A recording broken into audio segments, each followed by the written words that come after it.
Welcome to my channel.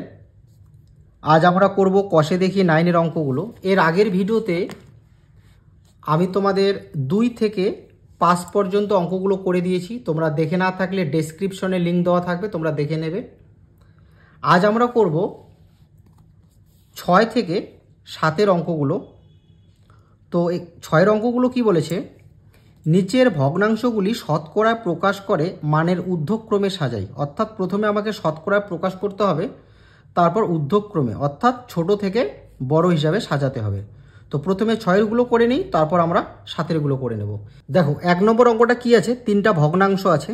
তো প্রথমে আমরা কি করব, এই ভগ্নাংশগুলোকে শতকরায় প্রকাশ করব। তোমরা জানো যে আমরা শতকরায় যদি প্রকাশ করি তাহলে আমাদেরকে কি করতে হবে, 100 দিয়ে গুণ করতে হবে।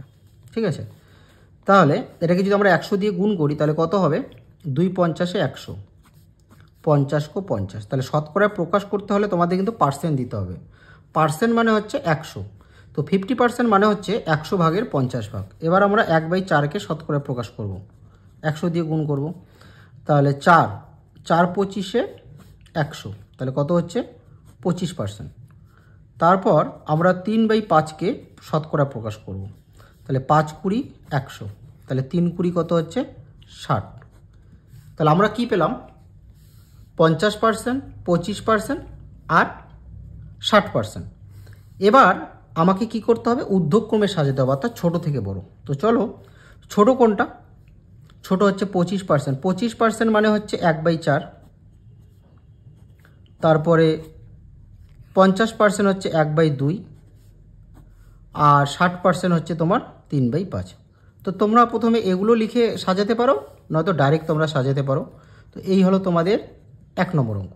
2 নম্বর অঙ্কটা দেখো, এখানে 3টা ভগ্নাংশ আছে। তো এই অঙ্কটাও আমরা 1 নম্বর অঙ্কটার মতো করব। 2/5কে শতকরায় প্রকাশ করার জন্য আমাকে কি করতে হবে, 100 দিয়ে গুণ করতে হবে। তাহলে 5 20 কত হচ্ছে 100, তাহলে 2 20 কত হচ্ছে 40%। তারপর 13/25 শতকরায় প্রকাশ করতে হলে 100 দিয়ে গুণ করতে হবে। তাহলে 4 25-এ কত 100, 4 দিয়ে 13 গুণ করো, 4 13 কত হচ্ছে 52%। তারপরে কি আছে, 7/10 100 দিয়ে গুণ করো, 10 10-এ 100, 7 10-এ কত হচ্ছে 70%। এবার আমরা ছোট থেকে বড় সাজাবো। তাহলে ছোট কোনটা, 40%। 40% হচ্ছে তোমার 2/5। তারপরে 52%, 52% হচ্ছে তোমার 13/25। তারপরে 70% হচ্ছে তোমার 7/10। দেখো এবার আমরা 3 নম্বর অঙ্কটা করব। তো কি আছে, 1/2/5, এটাকে আমরা শতকরায় প্রকাশ করব, তাই 100 দিয়ে গুণ করব। এবার প্রথমে আমাকে কি করতে হবে, এই মিশ্র ভগ্নাংশটাকে অপকৃত ভগ্নাংশে আনতে হবে। তাহলে অপকৃত ভগ্নাংশে কিভাবে নিয়ে আসবো, এই হরের সাথে এই পূর্ণ সংখ্যাটা গুণ হবে, তার সাথে এই উপরের সংখ্যাটা যোগ হবে, অর্থাৎ লবটা যোগ হবে। তাহলে 5 ও 5, তার সাথে 2 যোগ করলে কত হবে 7, আর নিচে কত 5 গুণন 100। তাহলে 5 20 কত হচ্ছে 100, তাহলে কত হচ্ছে 7 20 100, 40%। তারপরে 1/2 গুণন 100 শতকরায় প্রকাশ করতে হলে তোমাদের 100 দিয়ে গুণ করতে হবে। এবার মিশ্র ভগ্নাংশকে অপকৃত ভগ্নাংশে নিয়ে আসো, 2 ও 2 আর 1 কত হবে 3, নিচে 2 গুণন 100, 2 50-এ 100, তাহলে 50 আর 3 থাকলো, তাহলে উপরের সংখ্যাগুলো গুণ করতে হবে। তাহলে কত হচ্ছে এটা 150%। 1/9/10 100 দিয়ে গুণ করো, তাহলে 10 ও 10, তার সাথে 9 যোগ করলে কত হবে 19, আর নিচে কত 10 গুণন 100। তাহলে 10 10-এ কত হচ্ছে 100, তাহলে 10 দিয়ে 19কে গুণ করলে হবে 190%। এবার দেখো আমরা ছোট থেকে বড় সাজাবো। তাহলে ছোট হচ্ছে তোমার 1/2/5, তারপরে হচ্ছে 1/1/2, তারপরে হচ্ছে তোমার 1/9/10। এই হলো তোমাদের 3 নম্বর অঙ্ক। এবার আমরা 4 নম্বর অঙ্কটা করব। তো 0.02 গুণ 100। তাহলে এবার আমরা কি করব, আগের অঙ্কটা যেমন আমরা মিশ্র ভগ্নাংশকে অপকৃত ভগ্নাংশে নিয়ে এসেছি, এবার আমরা কি করব, এই দশমিকটা তুলব। তাহলে দশমিক কিভাবে তুলে, এটা হবে উপরে 10, উপরে 2, আর এখানে দশমিক এবারে দুটো সংখ্যা, একের পরে দুটো শূন্য, গুণন 100। তাহলে কিভাবে দশমিক তুললাম, প্রথমে দশমিক বাদে সংখ্যাটা লিখলাম, 2 লিখলাম, সামনে শূন্য দুটো লিখলাম না, কারণ 2-এর সামনে শূন্যর কোনো দাম নেই। 2 আর দশমিকের পরে যতগুলো সংখ্যা থাকে একের পরে ততগুলো শূন্য বসাতে হয় গুণন 100। 100 100 কাটা, তাহলে থাকলো কত? 2%। এবার এটাকে আমরা শতকরায় প্রকাশ করব 0.15কে। তাহলে প্রথমে আমরা দশমিক তুলব, উপরে হবে 15, নিচে হবে কত? 100 গুণন 100। 100 100 কেটে দাও, থাকলো কত? 15%। তারপরে 0.6 গুণন 100। তাহলে এখানে যদি আমরা দশমিক তুলি তাহলে উপরে কত হবে? 6, নিচে হবে 10, কারণ দশমিকের পরে একটা সংখ্যা আছে, গুণন 100। 10 10-এ কত হবে? 100। তাহলে কত হচ্ছে এটা? 60%। এবার তোমরা কি করবে? ছোট থেকে বড় সাজাবে। তাহলে 2% হচ্ছে সবার থেকে ছোট, 2% হচ্ছে তোমার 0.02। তারপরে হচ্ছে তোমার 15%, 0.15, তারপর হচ্ছে 0.6। এই হলো তোমাদের 4 নম্বর অঙ্ক। এবার আমরা 7-এর অঙ্কগুলো করব। কি বলেছে? 15টি লজেন্সের মধ্যে 3টি লজেন্স নিলাম, মোট লজেন্সের শতকরা কত লজেন্স নিলাম? আচ্ছা, তাহলে মোট লজেন্স কত? মোট লজেন্স হচ্ছে 15টি, ঠিক আছে। আর 15টি লজেন্সের মধ্যে 3টি লজেন্স নিয়ে নিলাম। তাহলে লজেন্স নিলাম কয়টা?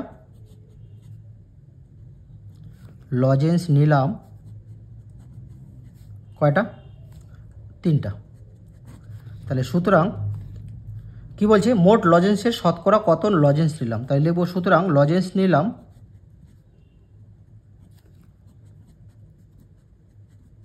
ধ্যান দাও, তো 15টা লজেন্স ছিল, তার আমি নিলাম কয়টা? 3টা। তাহলে মানে 15 ভাগে 3 ভাগ নিলাম, ঠিক আছে। তাহলে 15 ভাগে 3 ভাগ নিলাম, তো শতকরা অর্থাৎ 100টার মধ্যে আমি কয়টা নেব? শতকরা বুঝতে পারলে তো? শতকরা মানে 100টার মধ্যে কয়টা? তাহলে কাটো, 3 5 15, 5 20 100। তাহলে আমি মোট লজেন্স নিলাম 20%।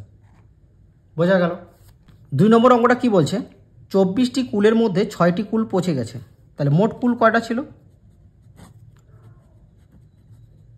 মোট কুল 24টা, পচে গেছে কয়টা? পচে গেছে 6টি, ঠিক আছে। তাহলে মোট কুলের শতকরা কত কুল পচে গেছে? তাহলে লিখব সুতরাং কুল পচে গেছে,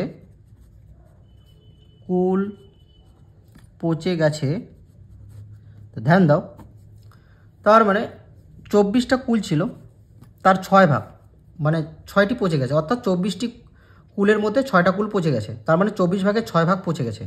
তাহলে 100টার মধ্যে কতগুলো পচবে? তাহলে 100 দিয়ে গুণ করো আগের মতো করে। তাহলে 6 দিয়ে 24কে কাটো, 4 4 6 24, 4 দিয়ে 100কে কাটো, 4 25 100, তার মানে কুল পচে গেছে আমার 25%। 3 নম্বর অঙ্কটা কি বলেছে? আজ আমাদের ক্লাসে 7 জন ছাত্রছাত্রী অনুপস্থিত। তাহলে ক্লাসে মোট ছাত্রছাত্রী 35 জন হলে আজ কতজন ছাত্রছাত্রী স্কুলে এসেছে, মানে উপস্থিত কতজন সেটা বের করতে হবে। তাহলে মোট ছাত্রছাত্রী কতজন? ক্লাসে মোট ছাত্রছাত্রী হচ্ছে 35 জন, ঠিক আছে। আর অনুপস্থিত কতজন? অনুপস্থিত ছাত্রছাত্রী কতজন? অনুপস্থিত ছাত্রছাত্রী হচ্ছে তোমার 7 জন। তাহলে আমাকে বের করতে হবে উপস্থিত ছাত্রছাত্রীর শতকরা। তাহলে আমি উপস্থিত, তোমরা নিজে ভাবো, 35 জনের মধ্যে যদি 7 জন অনুপস্থিত হয় তাহলে উপস্থিত কতজন? তাহলে লিখব সুতরাং উপস্থিত ছাত্রছাত্রী, তাহলে 35 জনের মধ্যে 7 জন যদি অনুপস্থিত হয় তাহলে উপস্থিত হয়েছে 7 থেকে 15 হচ্ছে 8, হাতের 1 2, তাহলে উপস্থিত ছাত্রছাত্রী হচ্ছে 28 জন। এবার আমাকে বলেছে যে আজ মোট ছাত্রছাত্রীর শতকরা কতজন স্কুলে এসেছে। তাহলে লিখব সুতরাং স্কুলে এসেছে। আচ্ছা, তাহলে মোট ছাত্রছাত্রী কতজন? 35 জন। তার মধ্যে উপস্থিত কতজন, মানে স্কুলে এসেছে কতজন? 28 জন। তার মানে 100 জনের মধ্যে কতজন আসবে সেটাই হচ্ছে শতকরা। বুঝতে পারলে? তাহলে 35 জনের মধ্যে যদি 28 জন আসে তাহলে 100 জনের মধ্যে কতজন আসবে? তাহলে আমরা 7 দিয়ে কাটবো, 4 7 28, 5 7 35, 7 দিয়ে কাটলাম, 4 7 28, 5 7 35, 5 20 100। তাহলে 20 আর 4 গুণ করো, 80%। এই হলো তোমাদের 3 নম্বর অঙ্ক। 4 নম্বর অঙ্কটা কি বলেছে, 55 মিটার লম্বা বাসের 11 মিটার কাদা ও জলের নিচে আছে, বাসটির শতকরা কত কাদা আর জলের উপরে আছে। তাহলে বাসের দৈর্ঘ্য কত, 55 মিটার। লিখব লম্বা বাসের দৈর্ঘ্য 55 মিটার, কাদা ও জলের নিচে আছে, কাদা ও জলের নিচে আছে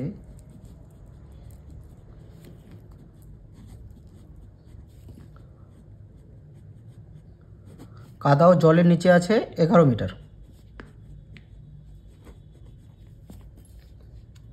তাহলে আমাকে শতকরা বের করতে হবে যে কাদা আর জলের উপরে কতটা আছে। তাহলে তোমরা নিজে ভাবো, বাসটি যদি 55 মিটার লম্বা হয় এবং 11 মিটার যদি কাদা আর জলের নিচে থাকে, তাহলে বাকিটা জলের উপরে আছে।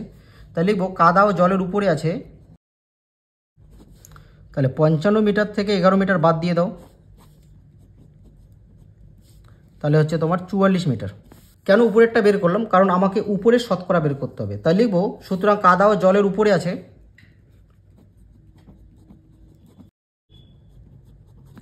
দেখো বাসটি হচ্ছে টোটাল 55 মিটার লম্বা, তার 44 মিটার হচ্ছে কাদা আর জলের উপরে আছে। তাহলে 100 মিটারের মধ্যে কত মিটার কাদা ও জলের উপরে থাকবে। তাহলে 11 দিয়ে কাটো, 4 11 44, 5 11 55, 5 দিয়ে 100কে কাটো, 5 20 100, তাহলে উপরে থাকলো 20 এর 4, তাহলে 4 20 কত, 80%। এই হলো তোমাদের 4 নম্বর অঙ্ক।